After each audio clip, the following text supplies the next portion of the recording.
Right, so our cake is nice and ready for our next stage. We have a cake all prepared. It's been iced, dammed, and everything has been done. We have buttercream in different colors. We just added a little drop of color in a small batch and mixed together. And now we're doing an abstract design again for our textured buttercream.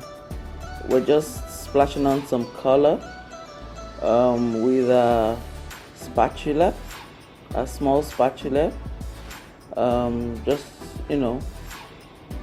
doing it really in a somewhat haphazard, but with some little order.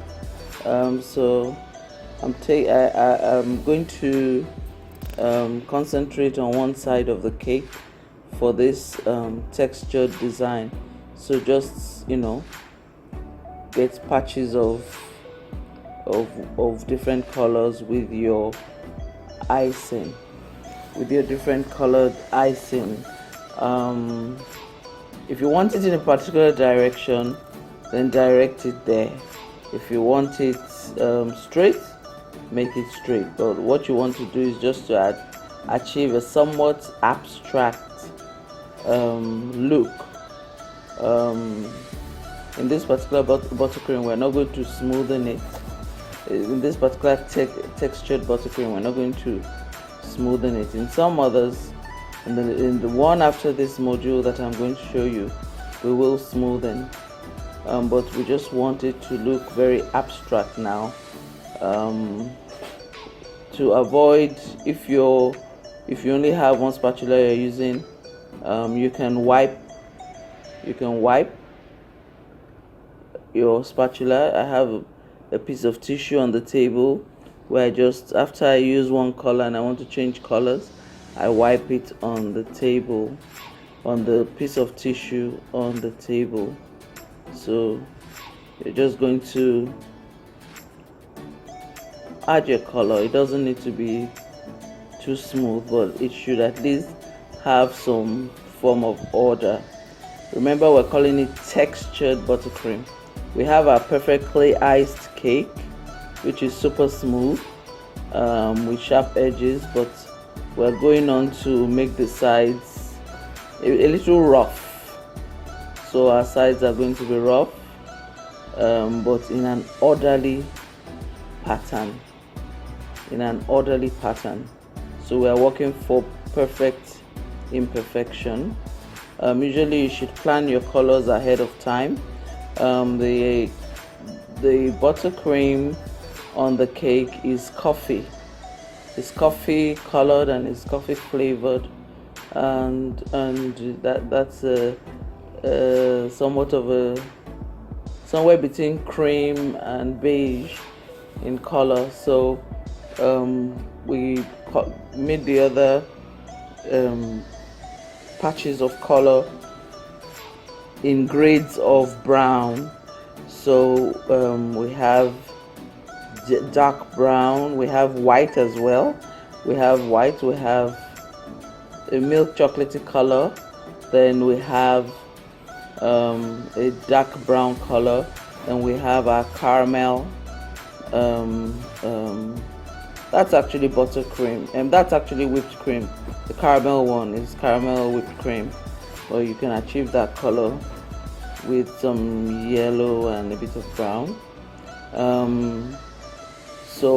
For the dark brown, you just add some cocoa, and then if you want it to, what you do is you can add cocoa if you have browning. There's no hard and fast rule about getting your colors, but if you have browning, fine. If you have cocoa powder, put a bit of cocoa powder, get your milk chocolate color, then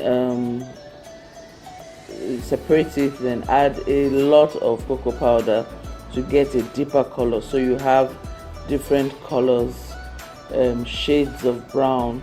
So that's the palette I'm using, the color palette I'm using for this particular textured buttercream. So you plan your palette ahead. It doesn't necessarily have to be colors within even the same palette, like brown, dark brown, light brown, coffee, a mustardy color. No, they could even be all just colors that are fighting themselves, colors that are far different from each other. So there's no hard and fast rule, but you should know what you are trying to achieve and plan ahead. So you mix your colors down. You can make white or off-white buttercream initially, then you separate your colors. All you need is really a little. I even have a bit too much here. I'm going to have to store the rest in the freezer until I'm ready to use. But you just need little bits of different colors. Then you have the main color you use, and you're going to use quite a quantity of that. Okay, so now I think I have achieved that rustic. It's called a rustic look. rustic. I've achieved that rustic look. Even though it's done on a perfectly smooth buttercream surface, but then one side of it has a rustic look. So I'm just trying to put finishing touches on that look. So for areas where it's not so neat, trying to slightly smoothen it. We're not trying to achieve a smooth surface, so that's not the point. But if it's just a bit out of tangent, we can just touch it up a bit, so it just looks like perfect imperfection. So I think I have the look, that rustic look. I think we've achieved it. I'm just trying to fill out some patches where color is not coming out too well. Yeah, so we have white, a mustardy color. Well, it's caramel, really. Caramel, white caramel, milk chocolate, dark chocolate. Those are the colors that we've used, the color palette we've used for the textured buttercream. And then of course it's done on a coffee colored and coffee flavored buttercream, which the cake was covered in. So that's the color palette we use, but of course you can use any other color palette of your choice, but plan ahead. So we have something looking gorgeous here. We're going to proceed to decorate other parts of the cake.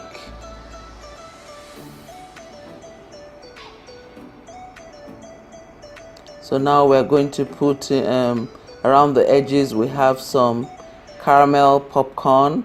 So we're just going to line the edges with some caramel popcorn. I try to do as little piping as I can with these types of cakes, modern buttercream or textured buttercream. I try to do as little piping as I can, because it's not really about piping. It's you're trying to actually deviate from the traditional piping or shells, pipe shells, pipe rosettes, pipe leaves and all that. Well, it's this look is not about piping, so we do as little piping as possible. If we're going to pipe ordinarily, instead of putting the caramel popcorn around the base, we will just pipe. But no, we're avoiding piping now. So you've got to think creatively. Sometimes you may not even need to pipe anything, you just leave it bare. Or sometimes you may not need to even decorate the base, you leave it bare. You can leave it bare if it looks neat enough at the base, or you can come up with this or that to place at the base. Sometimes I use If I'm not doing a textured buttercream design, I would pipe. If I am doing a textured buttercream design, I wouldn't pipe. I could use anything really at the base. You could use crushed cornflakes, which looks gorgeous. You could use crushed Oreos. You could use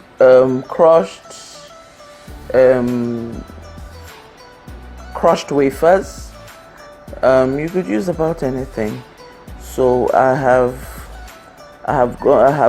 put the caramel popcorn around the cake, and I'm just using the caramel cream to just do something a bit abstract.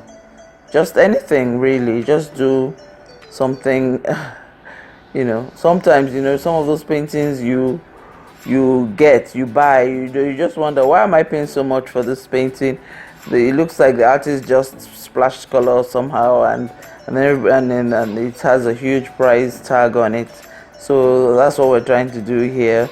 The cream didn't cooperate too well, so it didn't come out the way I wanted it. But you see, that's the good thing about working on cakes.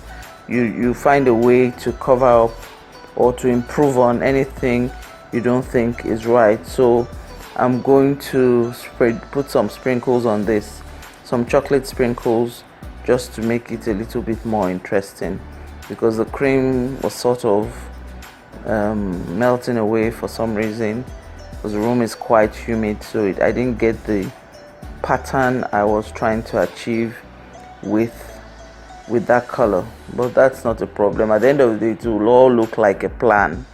I had this great big grand plan, but I did have it, but it just didn't work out the way I planned it. So the plan has changed. So we have some chocolate sprinkles over that. You need to invest in having little things like this in your bakery. You should have all types of things to decorate.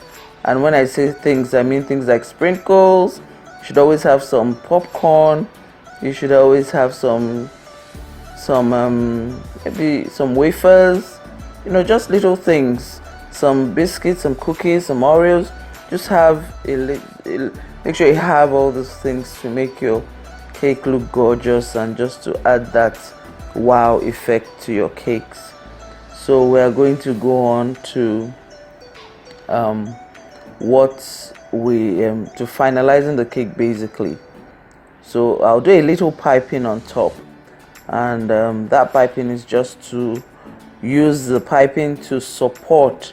We'll pipe some rosettes, which I've shown you several times. So when you do dessert cakes, basically you do more of rosettes, which is the most desserty type of piping. So you find out that that's what you do most of the time. So I'm just piping a few rosettes, spacing them out a little between themselves, around the one I would say a third of the cake. I'm not sure, it's not really up to half, or maybe 2/5 of the cake. Yeah, so pipe some rosettes around there, and then we have some Oreos biscuits, which we're just going to lean against the piped shells, so they're leaning nicely. The piped rosette, sorry. So the Oreos biscuits are going to lean against, in between the piped rosettes in a fancy way. Always think fancy when you are decorating your cake. Thinking fancy means things don't need to be straight all the time, although sometimes yes, but just find a fancy way to place what you're placing on the cake. For most of my cakes, I don't have anything planned initially, unless of course the client has chosen a design. Like I was like this cake, I'm just placing the chocolates in a fancy way as the space allows. Whatever space I have, I'm working with, except the client has chosen a particular design which they may have seen on my page or something. I love it when they give me a free hand because I get the opportunity to come up with a new design. I don't really like going over and over the same design all the time, but then it depends on what the client wants. So for this cake, we're just going with the flow and finding what we can do with the space we have available. Of course, I've made sure I have things that are going to gorgeous up the cake. So we have some Maltesers, we have some chocolates, twigs, we have so I'm putting up the Maltesers around on top of the swirls, the rosettes, and then we have extra chocolate, and I just put it on in a fancy way on top, and then we have a gorgeous looking cake. So those are the secrets of getting a gorgeous cake. Like I said, get your nice chocolates and things available with you.